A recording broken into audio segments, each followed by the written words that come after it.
जी देवरवा लहर जमुना में उड़ावे। घर का जेवना उनके मन ही न भावे, घर का जेवना उनके मन ही न भावे। बना बना भौरी लगावे, हमर बदनामी करावे।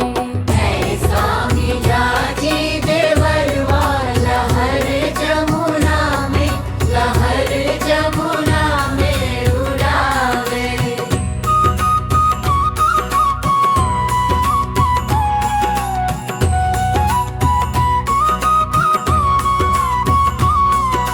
घर का गेरुआ उनके मन ही न भावे।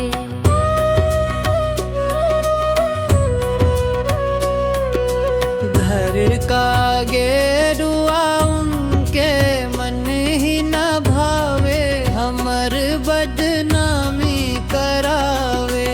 ऐसा मिला जी देवरवा लहर जमुना में उड़ावे।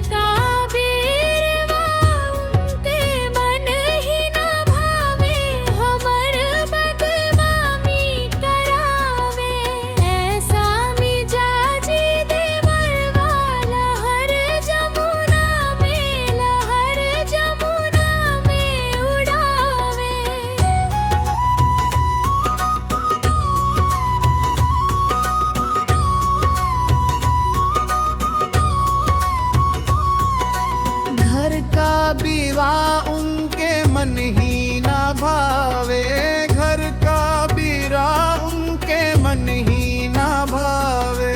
बना बना सुरती बुकावे, हमर बदनामी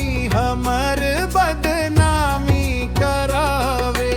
ऐसा मिला जी देवरवा लहर जमुना में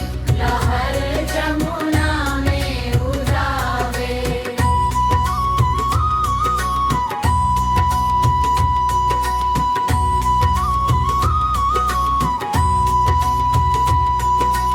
घर का से झरिया उनके मन ही न भावे, हमर बद